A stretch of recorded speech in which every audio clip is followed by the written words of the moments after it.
Africa में ये बहुत बड़ा योगदान था। इसके बाद गांधी जी ने वहाँ पर प्रैक्टिस भी शुरू की। वकील के रूप में उन्होंने अपने आप को रजिस्टर कराया और उनकी जो वकालत है खूब चल गई। लेकिन एक मामले में बड़े क्लियर थे, वो वही मामला लड़ूंगा जो कि सही हो। एक केस में उनके सामने मामला आया, जब वो जेल चल रही थी तब गांधी जी को समझ में आया कि इस व्यक्ति ने उनके साथ झूठ बोला था। गांधी जी ने पूरा मुकदमा उसी तरफ फेंक दिया, बोले कि मैं इस केस को नहीं लड़ूंगा। उन्होंने केवल वही केस लड़े जो कि सत्य, जहाँ पर सत्य था। बोले मैं सिर्फ सत्य वाले काम करूंगा। और लोग समझते हैं कि झूठ बोलने से जो है बड़ा आदमी बन जाता है। गांधी जी सच बोलते हुए बहुत बड़े वकील बन गए, बहुत पैसा उन्होंने जो है वहाँ पर कमाया।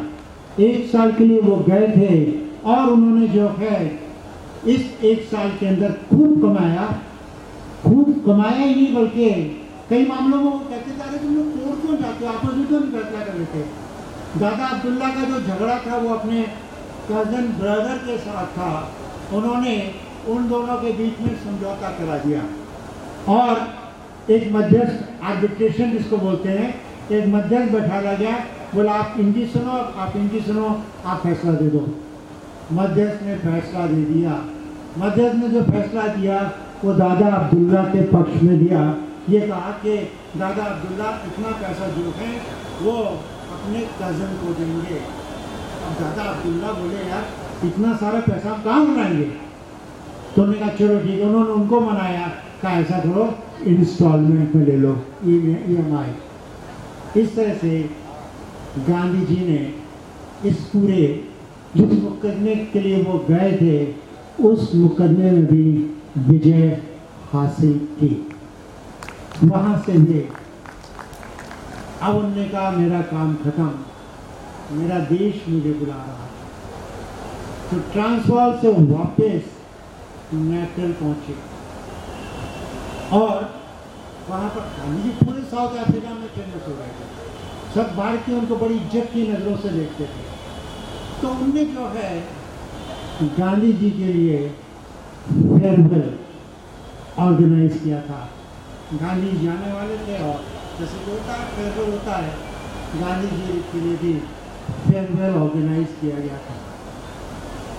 इसी बीच क्या हुआ कि कुछ 2-3 बातें जो हैं वो कुछ हो गई। हुआ ये कि नेशनल विधानसभा के अंदर एक कानून पास किया गया जिसमें उन्होंने कहा कि जो हिंदुस्तानी है उनको वोट देने का अधिकार नहीं दिया जाएगा और यदि वो वोट देना चाहते हैं तो वो 2 पाउंड की राशि जो है वो दे।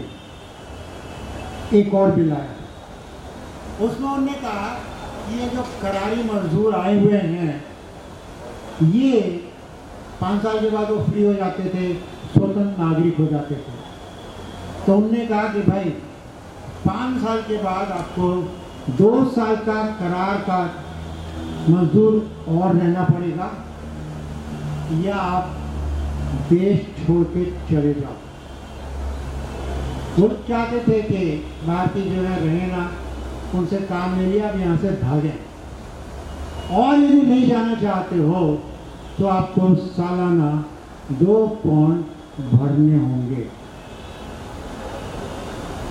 गांधी जी का फेयरवेल चल रहा था, इतने में किसी ने जो है अखबार गांधी जी के सामने रख दिया।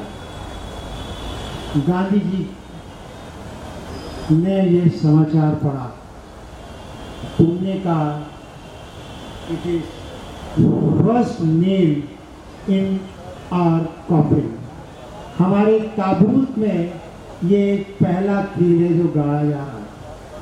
उन्होंने कहा कि सबको तैयार होना चाहिए लड़ने के लिए। अब मैं तो जा रहा हूँ लेकिन आप सब मिलकर लड़िएगा। नहीं लड़ेंगे, नए नए कानून आएंगे और आपको नए नए तरीकों से दबाया जाएगा।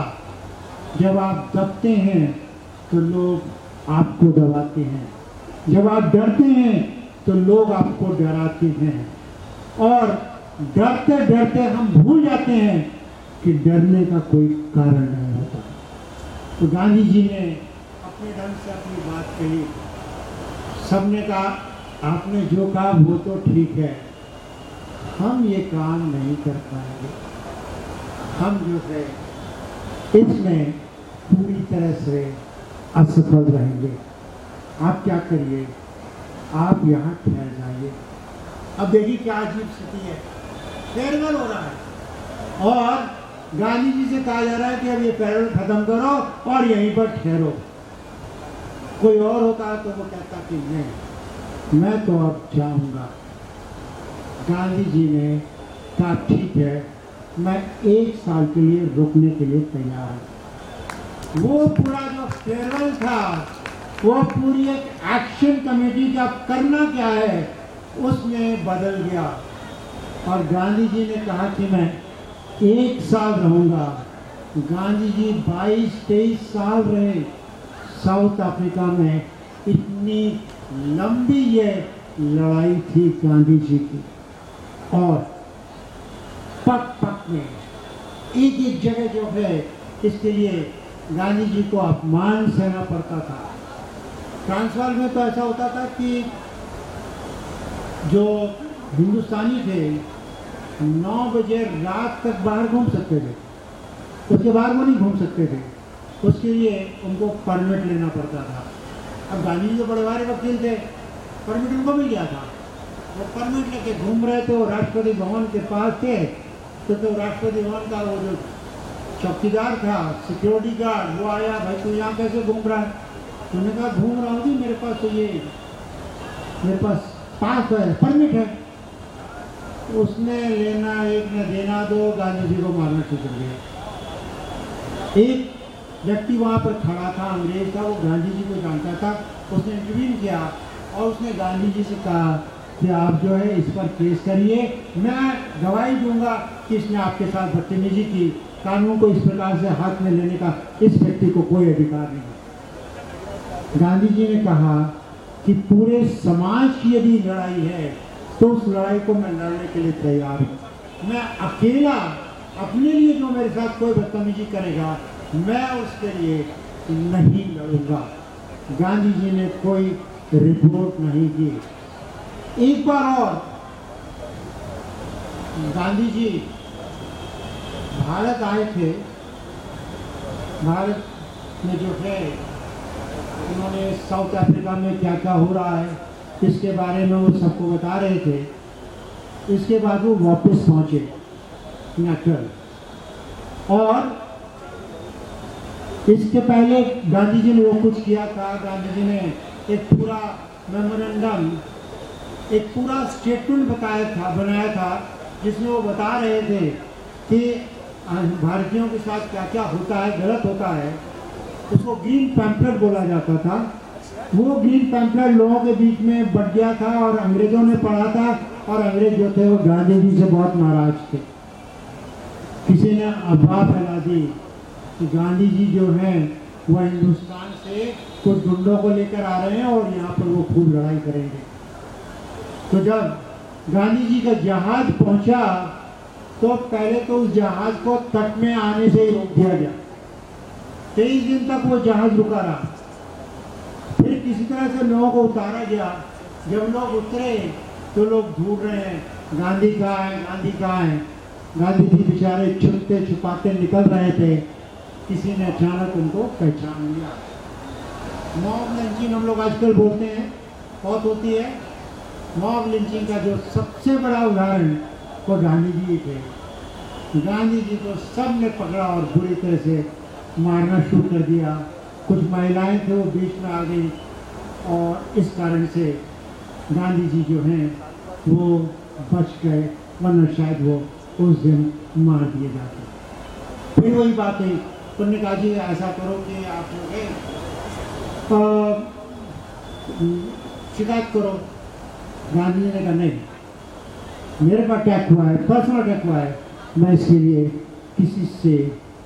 किसी के फिर कोई शिकायत नहीं करूँगा।